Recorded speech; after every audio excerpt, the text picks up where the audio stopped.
October 31st, 2019. The police chase the sheriff, I should say, Riverside County Sheriff, chases a car off the side of the road at the Rancho Jurupa campground at approximately 2:24 in the morning. The car goes off the side of the road, barely makes it through the chain link fence, and settles in the dirt field and catches fire. Now, this field has been turned over by a tractor 3 times, so it's what you call dirt. There's the occasional little tiny piece of vegetation sticking up, but it's fire code, and the county doesn't fuck around. This is a campground with shit tons of people camping in it, so of course they're taking care of the grounds out there. They're doing it correctly. The fire department doesn't fuck around. Nobody slip around here. It's dangerous, deadly shit in Santa Ana winds, and that's what we had that night, an 85-mile-an-hour Santa Ana windstorm. There were 2 earlier fires that evening.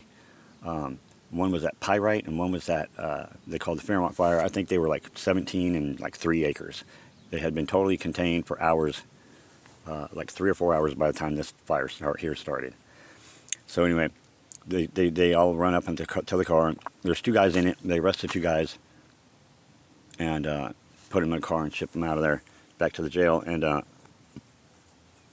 And they since they've already spent their fire extinguishers, they just stand there. The car burns completely all the way up, and when the car started, when it originally caught fire, the park ranger, Jack, the head ranger at Rancho Jurupa Campground, saw what was going on. He walked up to the front gate.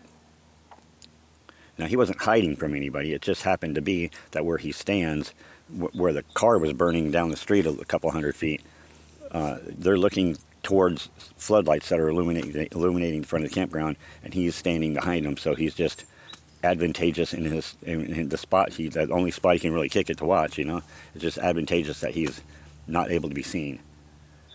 But these cops just stand there, and after the car burns out, of course it's an 85-mile-an-hour windstorm, a few sparks and shit blew out the car, and they went downfield, you know, 50, 60 feet and started a little piece of grass on fire, because there's, you know, it's been turned over by a tractor. They didn't bring fresh dirt and cover everything. There's still the occasional little pieces of here and there, you know, sprigs of grass and shit that are sticking up. And when it's super dry and it's super windy, it's gonna go, right? So this is like 60 feet back from the car. I'm paraphrasing what I've been given in the details right here from the ranger, but it starts a little piece of grass on fire, and then that little thing, you know, gets about the size of your fist, and then it burns out, and then the embers from that blow downfield, and it's 85-mile-an-hour wind, so of course, you know, it's a little glowing red piece of grass, you know, like a hay piece. Fuck, it's going to find something else sticking up out of the dirt, and it's going to stop on it, and it's going to light it on fire. And so this is what happens for 25 minutes, I'm told. For 25 minutes, this fire could have been stomped out, and I quote Jack here, could have been stomped out with 1 foot and 10 seconds flat for the entire first 25 minutes of this event. At any time, he told me. He said that thing never got bigger than my fist, and those cops just stood there and did nothing. Slim, he said they did nothing. They just stood there and watched it. He goes, now I got my radio on my hip.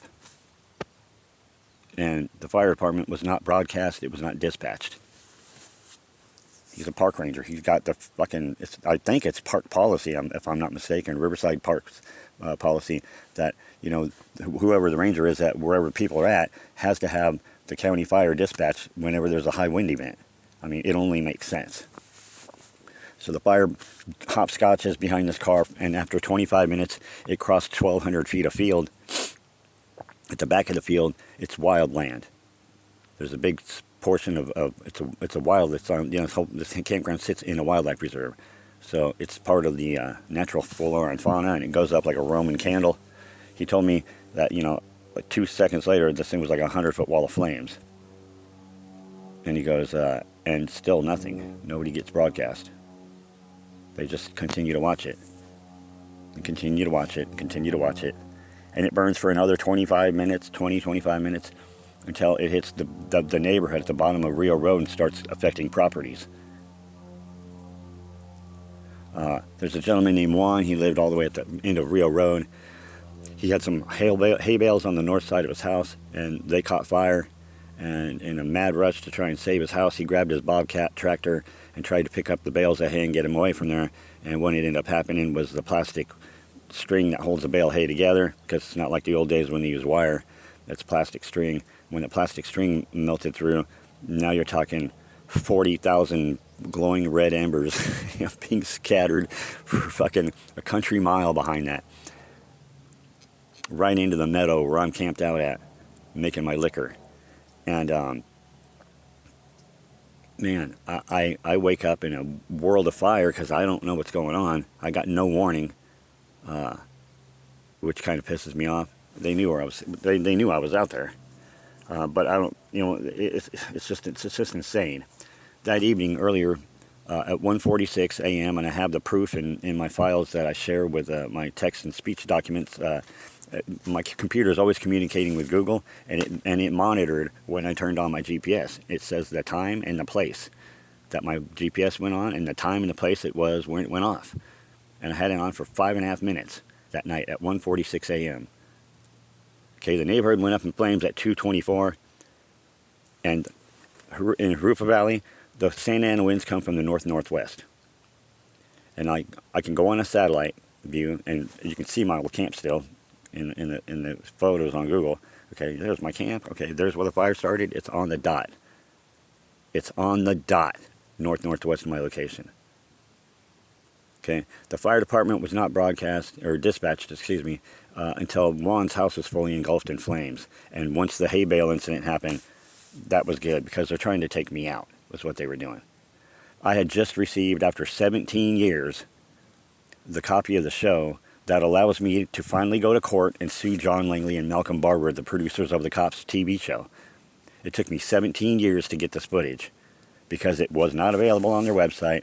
And the other gentleman in the footage with me is the guy who owns Zorba's restaurant on Iowa Avenue, and he's been trying to get a hold of it just as long as I had, it turned out. When I called him in 2019, he told me that he's already hired 5 professional companies to try and get a copy of that episode, and he couldn't find it. Well, I tricked John Langley into sending it to me, and that came into my email at 3:38 p.m. on September 13th. And I sat on it in the river bottom. I just sat in my camp, made my booze, because I had sent that video straight to an attorney. Let's get these fuckers. They've been screwing me for fucking 20 years. It's time for some payback. And without that episode, there was nothing I can do. There's nothing I can do. Everybody in the entertainment business is going, well, yeah, send it to me. You got the episode? I'm going, no, how the hell am I supposed to get that? Oh, then so they think I'm bullshitting them. But there I was. I stayed off the radar. I didn't come out of the river bottom for nothing. I had somebody getting my groceries for me, and I just stayed down there, because I knew that once that video got sent to me, John Langley would realize it right away. Oh, fuck, I fucked up. He thought he was sending something to the DA, and he was sending it to me. Because what I had done was took a conversation I had with San Bernardino's DA, and I just forwarded the whole conversation over to him so he could see how fucking ridiculous it was. And then I just told him, now, send me the video. And he's so ballsy that even though he thought he was talking to the head DA in San Bernardino, he still sent the wrong episode. He sent number 843, I believe it is, from Des Moines, Iowa. It was filmed in the 1980s. And so, thinking that he's talking to the DA, I told him, nice try. Now try sending the right one. And he did. He sent me all 15 minutes and 38 seconds of the footage from the show. The whole damn episode. Unedited. Well, no, I shouldn't say unedited. It just doesn't have commercials in it. Whoa, what a doozy. What a doozy. That fire, I had that video in my phone. What John Langley had done is when he sent it out, it expires in 10 days if you don't save it. The only problem is when you send, I sent this to 60 people I know, but none of them got the notice that it will expire in 10 days. It stopped with me. And I talked to some people who are into computers and shit, and apparently that was a trick. That's a dirtbag below the belt punch right there is what it is. That's John Langley trying to save his own ass. And even though he thought he was talking to the DA, he still pulled 2 punches on him. This guy is above and beyond the law, So, long story short, I escaped with my life that night barely by a miracle of God. For some reason, I wake up in the meadow and I'm surrounded by fire. The canopy of trees over me is on fire. I got 15 gallons of 190 proof alcohol sitting nearby. I need to get the fuck out of here. I threw my shoes on like a pair of flip-flops, you know, walking in on like house slippers and boogied. And I got about 300 yards away, and then, oh shit, my phone. My phone is the only place I had that film, and that's when one of my bottles of moonshine went up. And even though I still, maybe shit, it just, I knew I was screwed because I'm trying to outrun a Santa Ana wind fire, and from what I can tell, it's already got my escape route burned up. I thought I was doomed right there. I ran up to the escape place because, you know, my escape route, there's in the river bottom where I'm camped out at, that hadn't been burned in a long time. There's a lot of standing brush, and you cannot, you know, you're talking a fire that's moving 30 miles an hour. You know, you can barely outrun 20 miles an hour. You know, you're just hoping for a miracle in there somewhere. And this fire on my left side, it was burning in the shape of a U, coming, you know, wind blown, and I needed to get all the way out of that U and ahead of it on the left-hand side, because to the right would have been death. To the left would have saved my ass, and for some reason it just stopped burning right where the trail cuts off. It just stopped. By the time I got up there, I went, what the, this is crazy. I mean, the wind is a low wind. It's an 85 mile an hour windstorm, man. Behind me, the whole neighborhood's going up in flames. You know, they lost 3 houses, 2 businesses burned. You had 3 houses and 2 businesses burned. One's house was a total loss, and I'm not sure what the issue is. He doesn't speak very much English, and I fucking don't speak shit for Spanish. And every time I try to do like a Google translation or something, he looks at me like, what the fuck? So I don't think the thing works too well. You know, he still doesn't know that his house was burned down intentionally. He still doesn't know. So I call Riverside County Fire Department. I go online, there's a thing for the arson hotline, right? Arson hotline. Hotline. Hotline, that implies that you're going to answer the goddamn phone when I call. Without it's not a hotline, it's a message. It's a voicemail. And that's exactly what it was. So, hi, thanks for calling Riverside County Fires. Arson investigator, please leave a message after the tone. I say, yeah. I go, yeah, you guys, look, I got like 20 witnesses to a fucking arson that your sheriff's department committed. One of them being the head park ranger at the campground. He's agreed to tell you what he saw that day, but you have to travel down there and talk to him in person. He will not talk on the phone to nobody about it. I made this arrangement with him. He said, Slim, I'll tell anybody what I saw that day as long as they walk up here and walk up to me face to face and talk to me about it. I'm not gonna fucking emails. There's gonna be no, and I'm not going to see nobody. They got to come to me, but I will tell them everything I saw that night. I said, all right, cool, man. I go, because I'm just gonna plan on putting your name on everybody's doorstep. Because that's what I did. I went out around and I printed out a thing explaining what happened, and I dropped it on every house that was affected by the fire. And then I realized all those people speak Spanish. Like, literally. Every fucking house doesn't speak English. And I'm like, that was dumb as fuck. Christ. Man. But I had lost the video on the fire. Everybody I sent the video to was like, you know, no, Slim, I had it. I don't know what happened to it. You know, it's not in here. And then I remembered, oh, it's got that expiration thing. And then I found out down the road, you know, that when I sent that thing to them, they didn't get the notice of the thing expiring. Please save it and, you know, into your fucking permanent files because this thing will expire in 10 days. Nobody got that. They just got the video. So now I went from having it and 60 people I know having it to not having it again. And I'm like, fuck. They got me, man. They fucking got me. They damn near killed me. You know, I mean, let's look at the coincidences here. Come on. I mean, they're the sheriff's department that started this shit with this fucking stupid-ass television show with me 22 years ago. And if you see my other videos, you know. Okay? This is just another one of their attempts. Okay? I even went so far as to call the F.B.I. and tell them, look, man, we got a fucking arsonist fucking deputy out there. You got no problem with this? And they go, what do you want us to do about it? And hung up on me. I go, what the fuck? And this is fucking crazy. So the arson hotline, it's 3.5 weeks later. You know, I didn't start raising stink about this till 2021. It just really started to irk me after a while because I see my buddy Juan, and he's riding his horses around down here, and the guy's always looked out for me. You know, when his dogs take down a pig, he always drags it over to my camp so I can fucking sell it or cook it up. You know, that's bomb eating right there. Big ass wild pig. Fuck. and he always looks out for me, man. And every time I've seen him since, man, he just looks like he wants to fall off of his horse. His head's hung down. He's depressed, man. He fucking lost his home. He fucking lost his home, and they can't get it rebuilt. You know, he's living in a fucking fifth wheel trailer with 2 fucking grown sons, all crammed into this little trailer. Fucking bullshit. Fucking bullshit. So, once I start making a stink about this thing online, about this arson, I notice immediately that all the videos, the ABC, NBC, CBS, all those videos are taken down right away. And at first I didn't understand. Why in the hell, what happened here? And so I start going through all the other fires I can think of. You know, I just look up fires on YouTube, and everything's been well documented and filmed ever since smartphones came out and YouTube came out. There's not one fire out there that lacks coverage, except for the Jurupa Valley fire.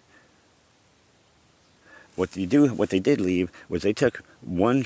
I remember seeing the original scene. Okay, there wasn't.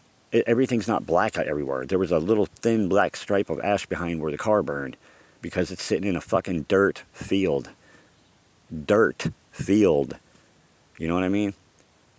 So they went and took the image from the sky, one of the freeze frames from some of the footage they had, and CGI'd, PDF edited a bunch of ash. And so it looks from, this one shot that they give of the sky, it looks as if this car pulled into a field full of brush and ignited the brush on fire. That's not what happened. And there's like 20 witnesses here that were camped out here, snowbirds. The snowbirds just start coming on Halloween. So there was probably, I think there were 17 or 18 additional people camped back there who saw what happened. And any of those people can be reached by talking to the ranger. That's how you contact all these witnesses. All right, 3.5 weeks later, I get a message like this guy mumbles into my fucking voicemail, so fucking quiet I can barely hear him. Hi, this is Officer May. I'm like, what the fuck? Is my phone working? God, I use somebody else's phone. No, it's not the phone. This guy's just fucking being elusive is all he's doing. He says he's returning my phone call about the arson, that he looked into it, and there's nothing fucking, that there's nothing fishy going on, that he checked out and talked to the witnesses. And I go, what the fuck? So I go straight over to the ranger. I go, hey man, did anybody ever talk to you? He goes, no man, nobody's ever fucking asked me a word about that shit, Slim, except for you. He goes, nobody's ever been here. Nobody's called. I have not been contacted about that fire at all, not one time. He goes, are you pressing on this? Like, are you trying? I go, motherfucker, am I? You kidding me? I go, I got to get cops in trouble here. And cops think firefighters are great, and they're fucking correct. But firefighters think cops are great, and they're fucking way the fuck off the mark. Because, emergency personnel, all, first responders, of course they're on their best behavior, That's when a cop's got his thumbs in his belt and he's a really good listener. And there's no dirty jokes, Of course, there's they're code 3 on the side of the road with their lights flashing and there's a fire burning. They're going to be on their best behavior. That's when cops are always on their best behavior. And that's why firefighters think, oh, these are great guys. My brother's a firefighter. And despite the fucking corruption level my uncle ran at Riverside Police Department, he's a fucking legend out here for being a dirty cop. The Press Enterprise said he was the worst cop to have ever donned a badge in our city's history. That's pretty bad. That's pretty bad when they say that shit about you in the newspaper, you know what I mean? And my brother still goes, oh, come on, not all cops are bad. I'm like, Jeff, are you aware of the fact that all the shit that Uncle Mike did for 17 years on the force, not one person ever managed to file a complaint about him? What's that tell you? The whole fucking place is corrupt as fuck, dude. Obviously. It's a lifestyle of corruption. But he don't want to lose his pension. He's working for CalFire. I don't think he's actually put a hose on a fire in 20 years. He's pretty high up there. Has every kind of training he could possibly comprehend. And still can't get a job in the city fire department anymore. It's fucking ridiculous. My brother's the shit though, man. And when I call him up, I'm thinking, damn, I believe my brother's a captain. I go, well, shit, my own brother's a CalFire captain. What am I doing? Let's call my brother. So I tell my brother to look into it. So he ain't going to actually get up off his ass and do anything because, hey, when you live in my family, you've been trained for 20 or 30 years that I ain't worth listening to you in the first place. So I tell him about this and I ask him, please, will you check into it? So what's he do? He calls the same arson investigator. And that guy says that he talked to the witnesses and that my story was full of shit. Wow. Full throttle corruption, America. I invite anybody, go on down, talk to the ranger yourself. His name's Jack. He's a fucking real approachable dude. He's a decent person. You know, like, you meet this guy, you're just like, that's a cool motherfucker. All right? He ain't trying to pull no punches on him. I'm not buddies with the guy. We don't drink beer. We don't go fishing. I only see this guy occasionally at the park, and it's just because I camp out and hunt pigs in the river bottom, and so our paths cross occasionally. It's usually just I wave at him as he's going by in a pickup truck. I've never actually sat down and had a conversation with the guy outside of him telling me about the fire that night. And still, I wait. I got complaints filed online. Well, I thought I did at the sheriff's department, but it turned out that my name is considered inappropriate language, so none of my complaints went through. That's how they keep me from doing anything at the sheriff's department. I can take a form and fill out my online complaint form all the way on the Riverside Sheriff's Department website, and then it keeps saying I have inappropriate language in there. So I check the whole document over. I'm like, what are they talking about? What inappropriate language? So I start removing everything from the bottom because I'm just getting frustrated as fuck. I'm like, what are they fucking talking about? I take everything off. Only when my name is removed does the notice of inappropriate language go away. So I'm not even allowed to file a complaint form, because they probably just got sick of hearing from me, and they're just not going to change because fucking nobody can make them. We have no power to discipline the police. We have no power to supervise them. We have no power over who they hire. You know, isn't this what we fought the Revolutionary War for, America? Because we had an armed militia that walk amongst us, that were committing atrocities on us and taking our lives from us occasionally, and just mad shit, man. And they didn't answer to nobody. They were called the British, and we were under their thumb for a long time. And 53,000 American lives were given up in the Revolutionary War to get that thumb off of our neck, and here we are again. And now it's a domestic problem. We got an armed militia that walk amongst us. We didn't choose these people to be police officers. That's the scary part. My buddy failed the GED 9 times right out of high school. Failed it 9 times, all right? A chimp can pass that test. He goes down to the police department, takes the test, and he comes home and he goes, I got every answer on that shit right. I know I did. I go, well, you shouldn't have done that, stupid. I go, I told you, man, you need to, like, fuck that thing up. And he goes back and thinking he's going to get right in for the psych eval, and they told him, oh, no, you didn't pass. And he says, what are you talking about? I know for a fact I got every answer on that test, right? It was easy. He goes, oh, you did. That's why you didn't pass. He says, you can't fake a fucking good test.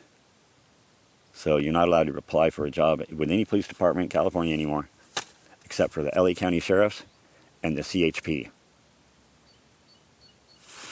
Those are the only 2 places you can apply for. That's what they told him. That's what Riverside County Sheriff's recruiting officer told my buddy.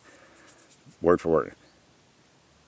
So I go online and I start looking at videos. High-speed pursuits from California. In California, if the thing hits a freeway and there's CHP involved in it, the CHP is the commanding, they take incident command, I guess they call it. They handle the arrest. They're the lead car. If there's a pit maneuver, they're doing it, all that kind of shit. They throw the tax strips. It's their gig. They're the fucking highway patrol.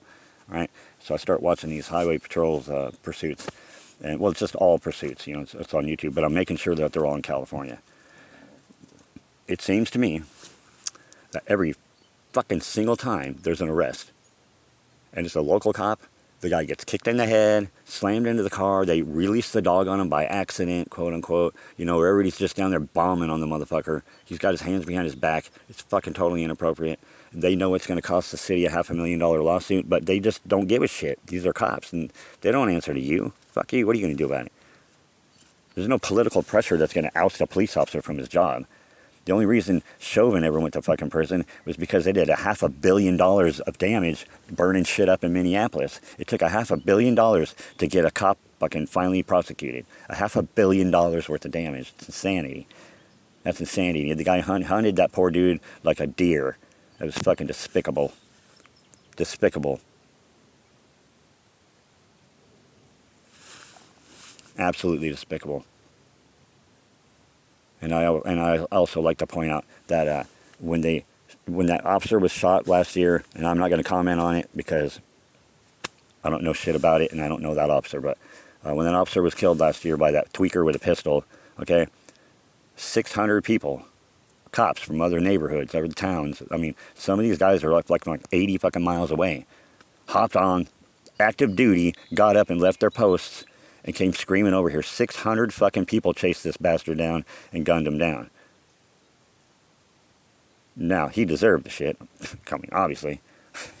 He just straight shot some cop at a traffic stop for no reason. You know, of course he deserved what he got. But 600 people, what if there was a terrorist event that day? Did we forget what happened in San Bernardino back in the day with that terrorist event? Could you imagine what would have happened that day if there was nobody to respond to that fucking call? If it went on for another 45 minutes because the cops that were supposed to be there fucking doing their job were 45 minutes away playing fucking shoot 'em up with armored vehicles and fucking 600 of their friends. What the fuck? If the military ran like that, we'd be speaking North Korean right now. You know? We'd be speaking German. You know? Like, that's scary. Just pointing it out. Anyways, yeah, so, Riverside County Fire, you're obviously corrupt as fuck now, too. I mean, when the arson investigator won't even fucking peek his head out of this little fucking honey hole and actually look at one single detail of this thing. Well, you know what? I never thought I'd say this about a firefighter, but fuck you, Officer May. You're a dirtbag. And you took an oath to protect our lives and our properties from fire, and here you have known fucking arsonist, sheriff. A fucking deputy who's using fire as a weapon in a Santa Ana fucking windstorm. While women and children slept in this neighborhood, they stood there while this wildfire raged out of control, aiming right at them, and didn't do shit to fucking notify, to awaken anybody, to warn anybody. They let it burn. And now they're saying that the fire was on November 1st. See, that's how the fire department got involved in this. The sheriff's department knew they fucked up. Once I started making a stink about it, all the shit changed on YouTube. You know, 2-year-old story and 2-year-old posts were now just not there anymore. Here you go, buddy.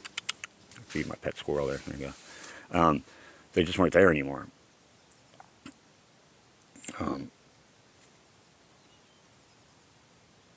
You know, the mindset, you know. My own brother, when he told me that same shit, and I told him, Jeff, what are you talking about? Nobody ever talked to these witnesses. He just went and hung up the phone on me. Like, there's no way I can possibly be telling the truth. It can't happen. Can't happen. There's no way I can possibly tell the truth in this matter. Nope. Despite the fucking 20 people that I have for witnesses. So, you know, Riverside County Fire, get up off your ass. And Jurupa Valley, just know this, that the officer that lit that fire, I'm pretty sure I probably know who he is. And I believe his name's probably Deputy Ploymer. And guess what he does now for the fucking sheriff's department? He works with your youngsters at a school. The man who will throw an innocent man under the bus. You know, keep in mind on that video, on my other videos, this is all about that cops episode. That video was shot, the sheriff's department that day set out, if you hear my other audio clip, they set out that day to fuck 2 Good Samaritans over. They paid a gang member, and I'm not pissed off at the homie. The homie, hey, 45 grand, hand me the blade, dude, I'd do it too. I ain't mad at him at all. He saw a hustle come up for 45 grand, he jumped on it. Who the hell wouldn't? You know? So, but they used him to lure in 2 Good Samaritans so that the sheriff's department could fuck the 2 Good Samaritans because they wanted to be famous that bad. And it was 5 days after 9/11, and they just didn't have anything to put on TV. So they set Malcolm Barber into the trash can with a microphone, and then they drive 8 miles away, and coming down the freeway when they start this whole thing off, they saw me approach on my motorcycle that day. They probably thought I was going into the restaurant. This wasn't about me. This was just about whoever was coming into the restaurant. They were just looking for somebody that would make good footage, I think. So I come in on my crotch rocket. You know, I'm kind of a big guy, 6'5". At the time I was like 200 pounds, 220 pounds. And they saw me coming into the top of the block and said, all right, go. Because the kids were playing hacky sack when I passed them. It was no gang fight. I saw the hacky sack. I frequent this neighborhood. I know the kids. You know what I mean? And all of a sudden, he's bleeding across the street. We get a microphone on us in 30 seconds. And, it's 20 years later when I finally get that episode and watch it. And that's when I realized that the microphone and the camera were separated by 8.5 miles at one point. What the fuck? And how did Malcolm Barber know that there was going to be a crime there that day? Come on, it just happened to be sitting in the dumpster where the kid was laying right next to it. 5 feet away was the victim of a major crime. Give me a fucking break. They chicken shit at us big time. These are the people that are protecting our schools, really. The people that go out and intentionally fuck two good Samaritans over. And since I never signed a release that day, my life has been destroyed ever since. I'm still fighting to get my driver's license. I fight to get IDs. I just got an ID for the first time in 22 years, which actually allowed me to get a couple of things done. I might actually be able to get up and go get a job now. Maybe. But they'll just steal. These fucking dickhead cops will just steal, come and take my paychecks. They do it all the time. They shot my boss one time for my paycheck. I mean, these guys fucking stop at nothing. It's ridiculous how far a cop will go to impress a TV producer. This is their hero. These guys the entire judicial system loves John Langley and Malcolm Barber because he can make any one of them famous. And that's what every cop's wet dream is. Let's face it, every cop has an ego problem. It's what happens when you carry a pistol around all day. And, it's just ridiculous. It's ridiculous. It's time for this shit to end. It's time for it to stop. It's time to let me get on with my life. But I'm not going to do none of this shit until I make sure that all these corrupt ass fucking officials in our city are fucking uprooted and out of here. Because it's my responsibility. I got nothing else to do all day. Nothing else to do. What the fuck? It's not like they're going to, what are they going to take my life from me? They did it 20 years ago. They took my life from me 20 years ago. I ain't had shit since. I can't get anything done. When you get stopped for 2 decades, 20 times a day by every fucking piece of shit fucking police officer that passes you, non-stop for 2 decades, trust me, it fucking nobody can fathom that kind of harassment. I did time with Rodney King in Vermont jail in San Bernardino. All right, Rodney King was my bunkie, and when we would go up in the mountains, we were in like a minimum security place, and basically anybody who was famous for any kind of reason, we were all in there. And so me and Rodney King were on a work crew and taking these big pieces of wood and shoving them into fucking timber fucking shredders. This thing eats a telephone pole like it's nothing in like 4 seconds. But spits out a sawdust off the other side. And that's what me and Rodney did for a long time. Rodney's a cool fucking dude. And he told me, man, he goes, I don't get like not even 1% of the harassment you get, dude. He goes, I rarely get harassed. Most cops just fucking don't fuck with me. So it's not worth it, If I'm doing something stupid, he goes, yeah, they'll stop and fucking get me, but, it's not like they're out to get me. So, it's just one quick way to ruin a life. And thanks for letting me ramble on. Be sure and look into this, folks. If you have ever been woken up in the middle of the night and practically burnt to death, this is a very serious issue in California. This is not a joke. Everybody watches the news. And I'd like to point out too that this arson was committed shortly after the Paradise Fire. This was big on the radar for Californians. It was at the end of a very long drought and a very bad drought. In fact, the drought's so bad that the Santa Ana River, for the first time in thousands of years, dried all the way up. For the first time in thousands of years. And how do we know this? Because there's a species of fish that's native to only this little portion of the Santa Ana River. And how could it evolve its own species of fish if it had ever dried up in the meantime? There wouldn't be. So, that's saying something. And for them to be that careless, something must be done. Something must be done. These cops, I'm sure everybody driving by that night said, oh, look. Oh, but the cops are there, so, when you see cops at the scene of a fire, you just put your cell phone back down. There's no need. I'm sure the cops have the fire department coming. That's what you would say. It's those lights that keep anybody from calling. It's those lights. And it's the middle of nowhere. People driving by there are going home like downriver road, or this is like farmland out here, lots of cattle ranches, and we're not talking like Iowa farmland, but we're talking California ranches, 5, 10 acres, 20 acres, 50 acres, small places, but those are the people that are driving by. So if you were to drive by once because you're on your way home from work because you work graveyard or something, you would have saw that fire going and not seen it again. And then probably wondered later on why your fucking neighborhood went up in flames. Like, how the hell did that happen again? You know, when I first put out the video about the arson, that year they did not mow down the weeds at the campground. Nobody took them down. They let everything grow right through the fucking fire season. And I was going, what the fuck? You gotta be kidding me. You gotta be kidding me. I got photos I'll throw up on the next one of the change and the dates. You know, I hate posting shit like that because you go, oh, anybody could fake that. Well, I can't, and you don't know me, but but like it's just kind of shitty that you can't use pictures or videos for anything anymore because everybody goes, oh, I can't believe none of it no more. Can't believe none of it. What you can't believe is witness testimony. And then so, once again, thanks for letting me ramble on. God bless America. And for all you corrupt fucking motherfuckers in our government here, in our judicial system, get the fuck out.